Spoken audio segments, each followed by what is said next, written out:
Bonjour et bienvenue dans cette vidéo flash dans laquelle nous allons voir ensemble quelle est la différence entre un corps pur et un mélange. Commençons par la notion de corps pur. Un corps pur est un échantillon de matière qui n'est composé que d'une seule espèce chimique ou d'un seul constituant, autrement dit que d'un seul type de particules.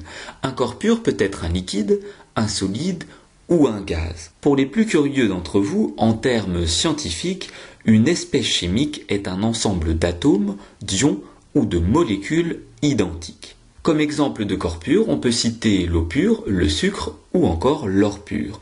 Prenons par exemple le sucre. Lorsqu'on effectue un zoom dessus, on n'observe qu'un seul type de particules, les particules de sucre. Pour l'or pur, il en est de même. Lorsqu'on effectue un zoom dessus, un seul type de particules est observé.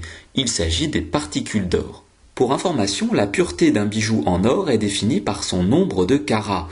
Ainsi, un bijou 24 carats n'est composé que d'or. Intéressons-nous maintenant à la notion de mélange. Un mélange est au contraire constitué de plusieurs espèces chimiques, c'est-à-dire de plusieurs constituants, donc de plusieurs types de particules. On peut par exemple citer l'eau sucrée, l'air ou encore l'eau minérale. Intéressons-nous dans un premier temps à l'eau sucrée, c'est-à-dire à de l'eau mélangée par exemple à du sirop. Lorsqu'on effectue un zoom dessus, on identifie cette fois-ci deux types de particules, les particules d'eau, mais aussi les particules de sirop.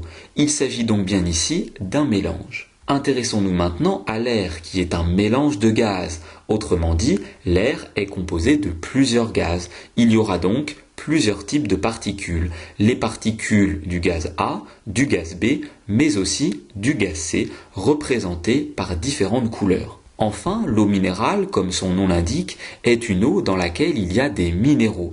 Ainsi, lorsqu'on effectue un zoom dessus, on pourra identifier d'une part les particules d'eau, mais aussi les particules minérales issues des différents minéraux.